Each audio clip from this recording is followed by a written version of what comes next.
안녕하세요. 해설갑니다. 오늘 이 시장이 추가적으로 상승을 하는 그런 모습이고, 내일은 옵션 만기일이 있습니다. 이제 둘째 주 목요일이죠. 그래서 만기일이 있고, 만기일 앞두고 시장은 포지션대로 움직이고 있습니다.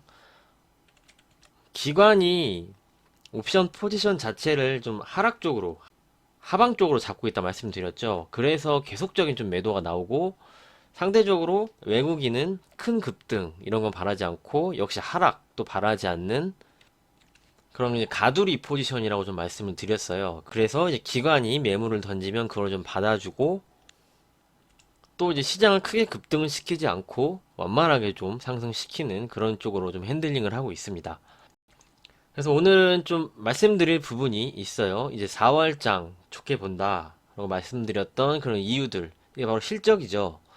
실적이고, 그 부분과 이제 FOMC 회의 의사록 공개가 있습니다. 이제 거기에 대한 코멘트, 그리고 연기금이 9일날 연기금 운용 회의가 있죠. 여기에 대해서 어떤 건지 이 부분도 좀 설명을 드리고, 시장 전략까지 오늘은 좀 말씀을 드리도록 하겠습니다. 오늘 마감 시장 먼저 살펴볼게요. 이제 코스피가 3137포인트로 0.3% 상승을 했습니다. 그리고 코스닥이 973포인트로 0.47% 상승을 하면서 마감을 해주는 그런 모습입니다. 먼저 이제 국민연금에 대해서 9일날 회의가 있다 이렇게 좀 말씀을 드렸는데, 우리가 좀 잘 알고 정확히 알고 좀 판단을 해야 되는데요. 이 회의가 무조건 주식 비중을 늘린다 이런 회의가 아니에요. 지금 16.8%까지 가기로 했잖아요. 이제 국내 주식 비중을. 그래서 주식이 오르면은 이 금액 자체가 올라가기 때문에 매도가 나오는 그런 구조라고 이제 앞선 영상에서 설명을 드렸었는데, 이게 전략적 자산 배분 허용 범위가 있어요. 이거를 지금 플러스 마이너스 5% 한도 안에서 여기 내용을 보시면은 플러스 마이너스 3%에서 3.5%, 이게 그러면은 16.8%니까 최소 13%, 최대 20.3% 요렇게 운용을 할 수 있게 이 부분을 이제 늘릴지 말지, 아니면 기존 플러스 마이너스 2% 하면은 이제 16.8%니까 14.8에서 18.8%죠. 이게 지금 현재 요거를 이제 늘릴까 요에 대한 내용이거든요. 그러니까 이렇게 보시면 될 것 같아요. 지금 플러스 마이너스 2%예요. 이게 지금 16.8%에서 주식이 계속적으로 변동이 되잖아요, 가격이. 그러니까 더 늘어날 수도 있고 줄어들 수도 있는데, 그거를 이제 2% 내로 지금을 갖고 있으니까 18.8%까지 가도 돼요. 이러면은 문제가 없는 건데, 이걸 만약에 넘어서 버리는 그런 경우가 생겨 버리면은 이 굉장히 좀 골치가 아파져요. 경위서를 쓴다든지 이렇게 좀 굉장히 좀 귀찮아지고 좀 불편해지는 그런 게 있기 때문에, 이거를 이제 3%, 3.5%로 늘리면은 여유가 있어지는 거잖아요. 이제 20%까지 되고 13.3%까지 최소는 이렇게 해서 범위를 늘리는 거니까 상대적으로 매도 규모가 많이 좀 줄 수도 있고 그런 거죠. 그래서 이 회의가 좋게 나온다고 해도 무조건 주식 매수가 들어온다 이렇게 볼 수는 없고, 이게 운용에 대해서 좀 여유로워지니까 시장이 상승을 한다고 해서 무조건 매도가 나오는 것도 아니고, 좀 더 지켜볼 수도 있겠죠. 연기금에서 그럼 시세를 충분히 더 보고 매도를 할 수도 있고, 좀 요렇게 유도리 있게 좀 갈 수가 있다는 거거든요. 그래서 이 부분을 정확히 우리가 알고 가자. 이게 통과가 되면은 매도세는 많이 좀 줄 수도 있고, 전략적 운용에 따라서 매수세도 좀 들어올 수 있고, 지금보다 확실한 거는 더 여유로워지고 좀 더 나아지겠죠. 이렇게 이 부분에 대해서 먼저 좀 설명을 드리도록 하겠습니다. 이게 9일에 있어요. 금요일이죠. 이 부분 이제 결과가 나오면은 금요일 마감 시황 방송에서 말씀을 드리도록 하고요. 자, 다음으로 보실 거는 이제 회의록이 있어요. FOMC. 근데 이번 4월 FOMC 회의는 인터뷰가 없습니다. 지난달처럼 파월 의장이 나와서 어떻게 회의를 했고 이런 게 없는 거죠. 그래서 이제 인터뷰가 없고 회의록을 발표를 합니다. 어떻게 회의를 했는지. 여기에 대해서 우리가 생각해야 될 부분이 있어요. 지금 국제 수익률이 1.646%로 하락을 했다. 나오고, 지금 현재 미국 10년물 채권 금리예요. 하락을 하고 있죠. 여기서 패턴을 설명드렸어요. 고점이 낮아지는 패턴. 고점이 낮아지니까 하락 추세로 가는 거죠, 지금. 하락 추세로 움직이고 있는 겁니다. 금리가 안정이 된 거예요. 그러니까 나스닥이 뭐 괴롭힘을 받지 않고 계속적으로 지금 잘 가고 있죠. 그렇게 좀 보셔야 되는데, 왜 금리 하락이 나올까요? 이게 4월에는 인터뷰가 없죠. 그리고 회의록만 발표를 하는데 엄청난 스탠스가 나올 게 없죠. 무슨 뭐 테이퍼링을 한다든지 그런 무슨 엄청나게 바뀌는 정책이나 이런 게 나오려면 파월 의장이 직접 나와서 인터뷰를 하면서 하겠죠. 그런데 지금 이번 건은 회의록밖에 없어요. 그러니까 뭐 큰 게 나올 게 없는 거예요. 이렇게 좀 생각을 하실 수가 있는 거죠. 그러니까 뭐 무난하게 그냥 넘어가겠죠. 뭐 별다른 내용 없고 뭐 기존 자세, 뭐 채권, 매입 프로그램 지속적으로 유지하고 뭐 금리 인상 용이하고 뭐 인플레이션 뭐 대한 얘기하고 뭐 기존과 같은 스탠스로 나올 수밖에 없습니다. 왜냐? 인터뷰가 없기 때문에. 이러니까 4월에는 공포가 조장이 될 수가 없는 겁니다. 그러니까 시장이 양호하게 움직이는 거죠. 그렇게 봤던 이유고 이제 두 번째는 실적이에요. 4월을 왜 좋게 봤느냐 하는 건 이제 4월은 실적 시즌이잖아요. 오늘 이제 삼성전자, LG전자가 실적을 발표를 했는데 자, 삼성전자, LG전자가 나란히 깜짝 실적. 삼성전자는 영업이익이 9조 3천억이에요. 매출이 전년보다 17%, 영업이익이 44%가 이제 증가를 했습니다. 실적이 잠정 실적이 굉장히 잘 나온 거예요. 삼성전자, 뭐 LG전자, 그리고 실적이 좋게 나올 업종들이 이제 자동차도 좋습니다. 자동차도 좋고 화학기업 좋아요. 화학 업종. 그러니까 주가 움직이죠. 그리고 철강까지 좋습니다. 다양한 직업군들이 계실 건데 뭐 산업 현장에 계신 분들은 지금 철강 가격이 굉장히 오른 거를 알고 계십니다. 그렇죠. 그래서 지금 포스코 주가도 강한 이유가 실적이 굉장히 좀 좋게 나올 예정입니다. 지금 전망치를 지금 확인을 했거든요. 그리고 뭐 이전에 제가 방송 통해서는 우리는 뭐 세아베스틸 얘기도 많이 말씀을 드렸는데 오늘 주가 확인해 보니까 거의 말씀드린 시점보다 한 90% 이상 올랐더라고요. 실적이 뒷받침이 되니까 주가가 오를 수밖에 없는 거죠. 이렇게 좀 말씀을 드리고 삼성전자 실적 추이입니다. 이 부분은 그냥 한번 확인만 해보세요. 결론은 실적이 좋기 때문에 4월장이 빠지지 않고 양호하게 움직이고 긍정적으로 갈 수가 있는 거죠. 왜냐? 대형주들, 우리나라 주도하는 산업군들의 실적이 좋게 나오니까. 그리고 역시 뭐 2차 전지도 좋게 나올 예정입니다. 뭐 LG화학, SDI. 이 부분은 이제 LG전자고요. 영업이익이 1조 5천억으로 사상 최대치, 분기상 최대치를 기록을 했습니다. 이제 스마트폰에 대한 적자를 감안을 하고서도 실적이 좋아요. 그렇기 때문에 4월 시장이 강한 것이다. 이렇게 좀 정리를 해 드리도록 하겠습니다. 그럼 이제 시장으로 돌아와서 말씀을 드리면 최근에 이런 거 되게 오랜만에 봤죠. 외국인이 굉장히 매수를 많이 하고 있어요. 그렇죠? 이게 되게 오랜만입니다. 시장이 변한 게 맞아요. 그리고 4월에 실적이 좋기 때문에 매수가 좀 들어오는 그런 모습이고 최근에 이제 기간 매도가 나오는 것은 옵션 포지션상 풋 하방을 잡고 있기 때문에 시장이 급등하는 것을 원하지 않는다. 그렇기 때문에 지금 기를 쓰고 내리고 있어요. 근데 외국인이 그만큼 계속 받아주죠. 기관이 매도하는 만큼 그대로 좀 받아주고 있어요. 왜냐면은 외국인도 시장이 급락을 하거나 크게 빠져버리면은 좋은 구조가 아니에요. 그리고 이제 급등도 좀 힘들다 말씀드린 게 그저께 나스닥이 급등했죠. 크게 상승을 했는데도 우리 시장이 강하지 못했습니다. 이런 옵션 포지션 영향 때문에 그런 것이거든요. 완만하게 좀 가둬놓고 상승하는 쪽을 외국인은 보고 있다.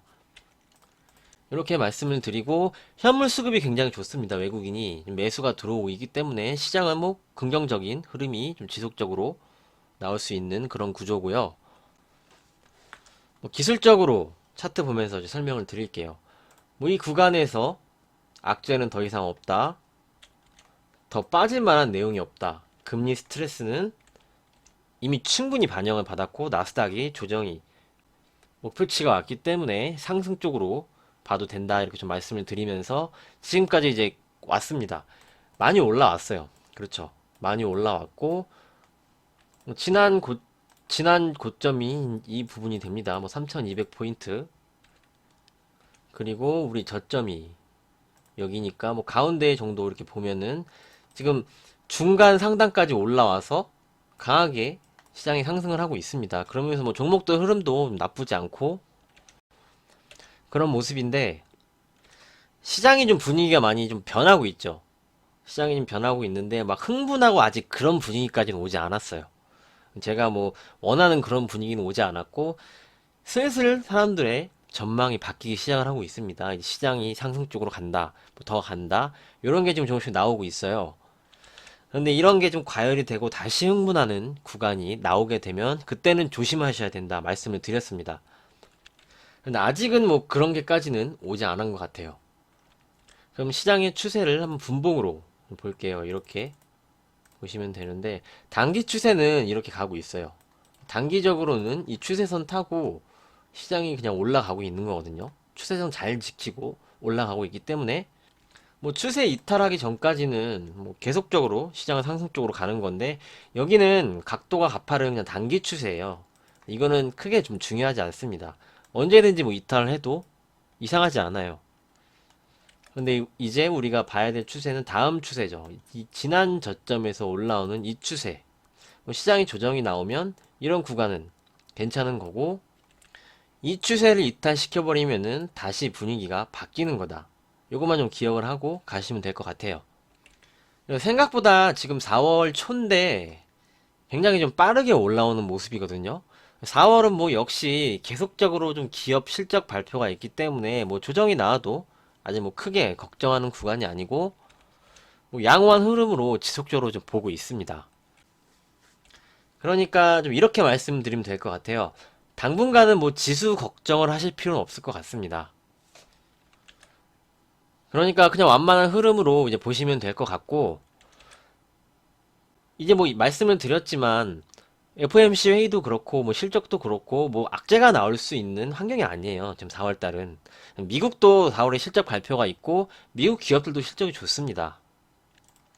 그러니까 뭐 딱히 변수가 새롭게 돌출될 수 있는 그런 4월이 아니고, 저는 5월을 조심하자 이렇게 좀 말씀을 드리는 입장이잖아요. 그렇기 때문에 이제 4월은 좀 지수 걱정하지 말고 그냥 종목들 대응을 하시면서 보시면 될 것 같습니다. 그러면은 왜 괜찮은가 보면은 환율 한번 볼게요. 환율이 하향 쪽으로 가고 있죠. 제가 이 부분을 넘지 않으면 괜찮다, 여기가 지난 고점, 여기 오기 전까지는 시장 문제 없다 좀 말씀을 드렸는데, 여기를 돌파하지 못하고 보세요. 여기도 낮아졌죠. 고점이 낮아지면서 지금 하락폭이 강합니다. 환율이 뭐 추가 급등하기보다는 지금 하락 쪽으로 각도를 잡고 가기 때문에 뭐 시장에 스트레스를 환율이 급하게 줄 수 있는 그런 구조가 아니라는 거죠, 지금은. 그리고 이제 달러도 한번 볼게요. 자, 달러도 이전에 고점이 좀 낮아지는 말씀을 좀 드렸었죠. 근데 역시 하향 쪽으로 움직이고 있어요. 미국 시장에는 좀 우호적이다. 하지만 뭐 반복적으로 이 부분 말씀을 드렸지만 이미 추세를 상승 쪽으로 돌려놨기 때문에, 제가 뭐 나스닥이 상승을 하면은 뭐 쌍봉 정도 본다 이렇게 좀 말씀을 드렸잖아요. 이 부분 역시 연관 짓고 보고 있습니다. 뭐 나스닥도 우리 시장처럼 뭐 쌍봉 한번 좀 넘어가는 흐름이 좀 나오면은 또 흥분하고 좀 그런 모습이 나올 텐데, 그걸 좀 조심하면 될 것 같습니다. 아직까지는 좀 뷰가 변하지 않았어요. 이렇게 좀 봐드리면 될 것 같고, 마지막으로 옵션 포지션 한번 볼게요. 콜 옵션 있고 이제 풋 옵션 있습니다. 내일 만기일이라 한번 확인을 해보면은 뭐 크게 변한 건 없습니다. 외국인 여기 매수 있고 매도 있고, 이러니까 이제 급등 나오기 힘든 구조라고 말씀을 드렸죠. 그리고 풋 옵션에서도 매수 있고 매도 있고, 그리고 뭐 여전히 기관은 콜 매도 쪽에 잡고 있고 풋 매수를 잡고 있기 때문에 여전히 뭐 상승을 바라고 있지 않는 그런 구조입니다. 뭐 월요일에 봐드렸던 거랑 뭐 크게 변함이 없습니다. 이렇게 좀 옵션 포지션을 보시면 될 것 같습니다. 그리고 이제 마지막으로 오늘 이제 댓글 남겨주셨는데, 거래량이 오늘 증가를 했다 말씀을 해주시더라고요. 그래서 확인을 했는데 거래량 증가한 게 맞아요. 거래량 증가한 게 맞는데 중요한 건 거래 대금이다 좀 말씀을 드렸죠. 거래 대금이 올라줘야지 이 매물을 잡아먹는 손바뀜이 확실하게 일어나는 거예요. 손바뀜이 확실하게 일어나야지 여기를 뚫고 다시 한번 대세 상승 쪽으로 갈 수가 있는 건데, 거래 대금이 없이 시장이 올라오면은 언제든지 다시 밀릴 수가 있어요. 그렇기 때문에 이 거래량을 오늘 보니까 중형주, 소형주 쪽에서 좀 만들어준 거래량입니다. 대형주 쪽이 아닌. 그거 한번 좀 확인해 보시길 바라고요. 그래서 이제 거래 대금이 증가를 해야 된다. 그래야지 이때 거래 대금을 잡아먹을 수가 있기 때문에, 그럼 확실히 누군가가 이때 매수했던 개인의 자금을 받아주는 거죠. 그러면은 확신이 있는 거예요. 올라갈 수 있는 시장이 거래 대금으로. 그런데 시장이 올라오는 구간 분위기가 바뀌는데 거래 대금이 요 수준으로 뭐 크게 올라가지 않는 거는 손바뀜이 확실히 나온 게 아니기 때문에, 그래서 좀 조심을 해야 된다. 남들 흥분할 때 따라서 흥분하지 말아야 된다. 지금은 이렇게 큰 그림까지 정리를 해서 말씀을 드리도록 하겠습니다. 계속적으로 말씀드렸듯이 4월은 계좌 수익을 좀 늘려가는 구간이고, 그 맞춰서 뭐 종목들이 뭐 크게 급등은 하지 않지만 뭐 이제 주도주 대형주 기준입니다. 조금씩 이제 올라오고 있어요. 그러니까 이제 그런 거 보시면서 시장 대응 잘 하시면 될 것 같고, 오늘은 이 정도로 좀 보시면 될 것 같습니다. 오늘은 여기까지 하고 마치도록 하겠습니다. 내일 옵션 만기일인데 잘 대응하시고요. 계좌 수익 계속적으로 좀 늘려가셨으면 좋겠습니다. 오늘도 고생 많으셨습니다. 감사합니다.